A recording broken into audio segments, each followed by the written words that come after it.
फर्रुखाबाद में हर वर्ष की भांति आज रेलवे रोड स्थित अनंत होटल में अमर शहीद स्वतंत्रता सेनानी वीरांगना रानी अवंतीबाई लोधी की बलिदान दिवस पर कार्यक्रम का आयोजन किया गया। कार्यक्रम में पूर्व सभासद श्याम सुंदर ने महारानी अवंतीबाई लोधी के शौर्य की गाथा को बताया कि कैसे उन्होंने एक महिला होकर अंग्रेजों से लोहा लिया और देश को अंग्रेजों से आजाद करवाने में अपने जीवन का बलिदान दिया। कार्यक्रम में प्रधान ज्ञानेंद्र सिंह, हरिचंद्र राजपूत, धर्मवीर राजपूत, क्षेत्र पंचायत सदस्य रविंद्र राजपूत, दीप सिंह राजपूत, सभासद विश्वनाथ राजपूत, धनीराम राजपूत सहित वरिष्ठ समाजसेवी सम्मिलित रहे।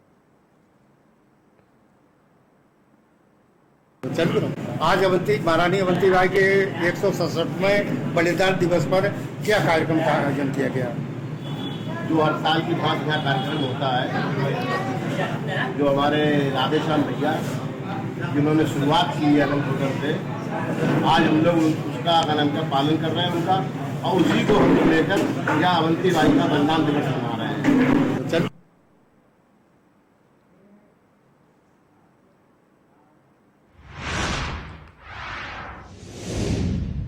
बादा में भारतीय किसान यूनियन के लोगों ने पंजाब सरकार के खिलाफ मोर्चा खोला। डीएम के माध्यम से राष्ट्रपति को ज्ञापन भेजा। पंजाब सरकार पर वार्ता के बाद किसानों को गिरफ्तार करवाने का आरोप भी लगाया। साथ ही साथ बता दें कि अपनी समस्याओं को लेकर किसान संगठन विरोध प्रदर्शन कर रहे थे। पंजाब सरकार से वार्ता सफल होने के बाद भी संगठन में लौटते समय किसानों को गिरफ्तार करवाया गया, जिसके बाद किसानों में भारी आक्रोश भी है। साथ ही साथ पंजाब सरकार पर किसानों का शोषण करने का आरोप लगाया है। भारतीय किसान यूनियन के जिला अध्यक्ष ने डीएम के माध्यम से राष्ट्रपति को ज्ञापन दिया। क्या नाम है आपको और कौन से पद से हैं आप लोग? मैं जिला अध्यक्ष भारतीय किसान यूनियन टिकैत अवधेश सिंह पटेल। आज हम लोगों का जो पंजाब में किसानों के साथ इस तरह का सरकार के द्वारा व्यवहार किया गया है और वार्ता करने के बाद भी किसानों को जेल में भेजने का काम किया गया है, इसका रोष प्रकट किया गया है और महामहिम राष्ट्रपति महोदय को जिलाधिकारी महोदय के माध्यम से ज्ञापन सौंपा गया है, जिसमें जनपद बांदा के किसानों पर भारी रोष है और यह दर्शाता है कि किसान दिन रात मेहनत करने के बाद भी अपनी कीमत को मांगने अगर जाता है सरकार से, तो उसके साथ इस तरह का व्यवहार करना उचित नहीं है, जिसमें भारी रोष है हम लोगों पर। और इसी के संबंध में आज ज्ञापन जिलाधिकारी माध्यम से महामहिम राष्ट्रपति महोदय को सौंपा गया।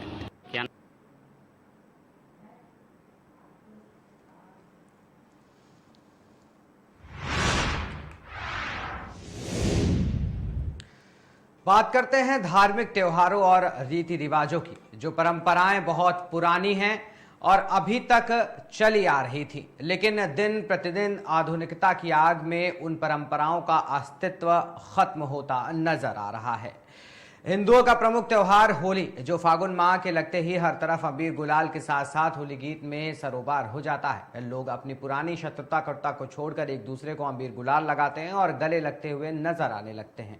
होलिका दहन के पश्चात सैकड़ों लोग एकत्रित होकर ढोलक, हारमोनियम, मंजीरे के साथ घर घर जाकर एक दूसरे से रंग खेलते थे और दोपहर स्नान करने के बाद संगीत, होली गीत और क्षेत्रीय लोकगीतों से सराबोर होकर एक दूसरे से गले मिलते हुए गुजिया, होली का प्रमुख जो पकवान होता है, खाकर एक दूसरे को बधाई देते हुए मजे लेते थे, जो अब बहुत ही कम देखने को मिल रहा है। आधुनिकता के इस युग में पुरानी परंपराओं का विलुप्त होने का प्रमुख कारण है कि हमारे पूर्वजों का धीरे धीरे खत्म होना और आने वाली नई पीढ़ी को नशे की लत और सफल युवाओं को पुरानी परंपराओं में रुचि न लेना।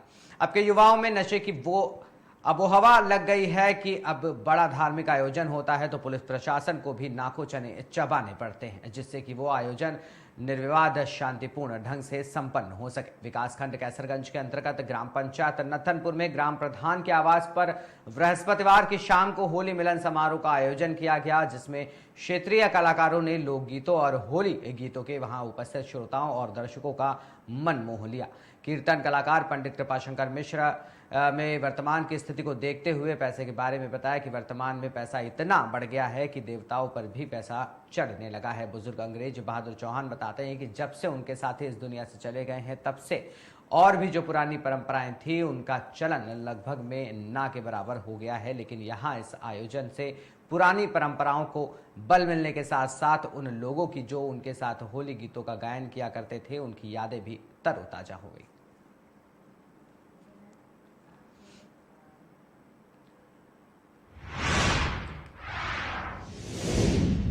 बुलंदशहर से खबर सामने आई है, जहां जहांगीराबाद में 10वीं के छात्र पर ताबड़तोड़ फायरिंग कर हत्या कर दी गई। बता दें, बाइक सवार हथियारबंद हमलावरों ने खौफनाक वारदात को अंजाम दिया। गांव बांसुरी निवासी 16 वर्षीय निखिल को बाइक सवार बदमाशों ने 3 गोली मारी। गोली लगने से निखिल की मौके पर ही मौत हो गई। कक्षा 10 का छात्र था निखिल। घटना से परिजनों में कोहराम मच गया। पुलिस के आला अधिकारी भी मौके पर पहुंचे तो बुलंदशहर के जहांगीराबाद थाना क्षेत्र में ये कत्ल की खौफनाक वारदात हुई। ये थाना जहांगीराबाद में बांसुरी गांव पड़ता है। यहाँ एक 17 वर्षीय लड़के के ऊपर बाइक सवार कुछ लोगों द्वारा फायरिंग की गई, जिसमें उसको उपचार हेतु यहाँ परिजनों द्वारा अस्पताल लाया गया था, जहाँ पे उसको मृत घोषित कर दिया गया है। पूछताछ में ये बात प्रकाश में आई है कि ये लड़के की बहन को लड़के के पिता के मामा के लड़के के द्वारा ले जाया गया था पूर्व में, और उसके उपरांत इस परिवार के 5 लोगों के द्वारा उसकी हत्या कर दी गई थी, जिसका कि मुकदमा दिल्ली में पंजीकृत है। इसी बात की इसमें आपसी रंजिश चल रही थी, और जो मृत लड़का है उसके पिता द्वारा अपने मामा और उनके बच्चों पे आरोप लगाया गया है कि इसी रंजिश के चलते ये घटना कारित की गई है। जो पूर्व में मुकदमा पंजीकृत दिल्ली में हुआ था हत्या का, उसमें अभी मृतक पक्ष के परिवार के 5 लोग वर्तमान में जेल में हैं। यहाँ तहरीर प्राप्त कर अभी मुकदमा पंजीकृत किया जा रहा है और अगली विधिक कार्रवाई की जा रही है।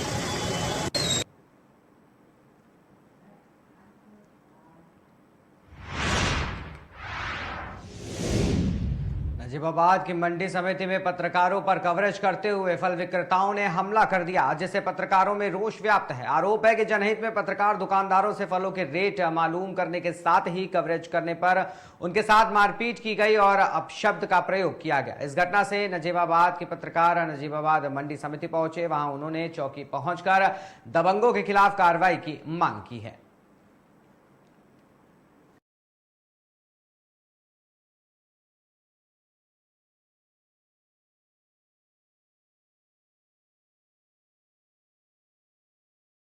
अजय प्रजापति है, और हमारे पत्रकार साथियों के साथ कुछ कल मामला हुआ था। अब वैसे आए दिन सुनने में पत्रकार साथियों के साथ कुछ मामले आ रहे हैं, जिसके चलते हमारा एक सभी मीडिया कर्मियों ने इकट्ठा होकर के जो है आज मंडी चौकी में तहरीर दी है उन लोगों के खिलाफ जो दबंगई कर रहे थे। कंडीशन वही है कि मीडिया कर्मी का से सम्मान से समझौता कहीं से कहीं तक होगा नहीं।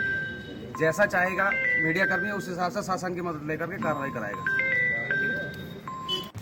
मैं पत्रकार सोनू आदित्य, और हमें जानकारी मिली थी हमारे साथियों के साथ कुछ बदतमीजी हुई है मंडी समिति में, और वे कवरेज करने गए थे तो और मीडिया कर्मियों को अपशब्द कहे गए हैं और डंडे मारने की भी बात कही गई है। ये मीडिया कर्मी हमारे साथ ही इकट्ठा हुए हैं और चौकी पर हमने तहरीर सौंपी है, और यहाँ के जो चौकी इंचार्ज है उन्होंने हमें आश्वासन दिया कि सख्त से सख्त कार्रवाई होगी आरोपियों पर। धन्यवाद। क्या मामला हुआ है जिसलिए आप यहाँ पर जो है इकट्ठे होकर चौकी पर आए हैं? भाई साहब, हम लोग पत्रकार हैं, हमारा मकसद होता है कि समाज को आईना दिखाना, और हम लोग यहाँ पे मंडी के भाव को लेकर के यहाँ पे कवरेज कर रहे थे, जिसमें कुछ दलाल किस्म के लोग यहाँ पे कवरेज करने को मना कर रहे हैं, क्योंकि वो मनमाना भाव इस किसान से खरीदते हैं और मनमाना अपना भरते हैं। तो उनको ये तकलीफ होती है कि यहाँ पे जो है ये किसी तरह की कोई कवरेज ना हो, कोई रिपोर्टिंग ना हो। तो उसको लेकर कुछ लोगों ने रोका था, बदतमीजी की थी हम लोगों के साथ में, मारपीट की नौबत आ गई थी। किसी तरह के हम वहाँ से निकले तो हमने आज यहाँ पे चौकी में आके तहरीर दी है और पुलिस उनके खिलाफ कार्रवाई कर रही है। सभी मेरा नाम अजय प्रजापति है, और हमारे पत्रकार साथियों के साथ कुछ कल मामला हुआ था। अब वैसे आए दिन सुनने में पत्रकार साथियों के साथ कुछ मामले आ रहे हैं, जिसके चलते हमारा एक सभी मीडिया कर्मियों ने इकट्ठा होकर के जो है आज मंडी चौकी में तहरीर दी है उन लोगों के खिलाफ जो दबंगई कर रहे थे। कंडीशन वही है कि मीडिया कर्मी का से सम्मान से समझौता कहीं से कहीं तक होगा नहीं। जैसा चाहेगा मीडिया। सोनभद्र से खबर सामने आई है, जहां नदी में एक शख्स के डूबने की घटना से क्षेत्र में हड़कंप मच गया। वहीं नदी किनारे लोगों की भारी भीड़ उमड़ पड़ी। स्थानीय मछुआरों द्वारा नदी में डूबे शख्स की तलाश जारी है। फिलहाल मौके पर पहुंची पुलिस घटना के बारे में पूछताछ कर रही है। बताते पहली बार मछली मारने की बात कहकर घर से शख्स निकला था। ओबरा थाना क्षेत्र के झरिया नाला इलाके में स्थित रेणुका नदी में गुरुवार देर शाम ये घटना हुई। क्या नाम है आपका? मेरा नाम गुलाब साहनी। यहाँ पे भीड़ लगी है इतना, क्या मामला है? यहाँ हमारे भाई जो शंकर साहनी थे, बड़े भाई, वो जो कि आए थे मछली पकड़ने के लिए। कभी यहाँ नहीं आते थे, लेकिन कल पहली बार आए। वो उन्होंने मछली पकड़ने के लिए और नाव से नीचे गिर गए। इसकी सूचना आपको कब हुई? हमको ये 7 बजे पता चला। ये घर से कब निकले थे? ये करीब 5 बजे के आसपास निकले थे। प्रशासन के लोगों को कब सूचना दिया गया और कब प्रशासन यहाँ आई? प्रशासन को हम सुबह, जो कि पानी इतना बढ़ा हुआ था कि हम सूचना नहीं दे पाए, बारिश भी हो रही थी, इसलिए हम सूचना नहीं दिए। सुबह में सूचना दिए हैं 6 साढ़े 6 बजे। कुछ लोगों का कहना है कि दिमाग से भी थोड़ा वो थे। जी, दिमाग से भी थोड़ा, एक बार उनको दवाई ववाई कराया गया था। तैरने वरने जानते थे? नहीं, ज़्यादा नहीं तैरने जानते थे, बहुत हल्का फुल्का है, पानी से बहुत डरा।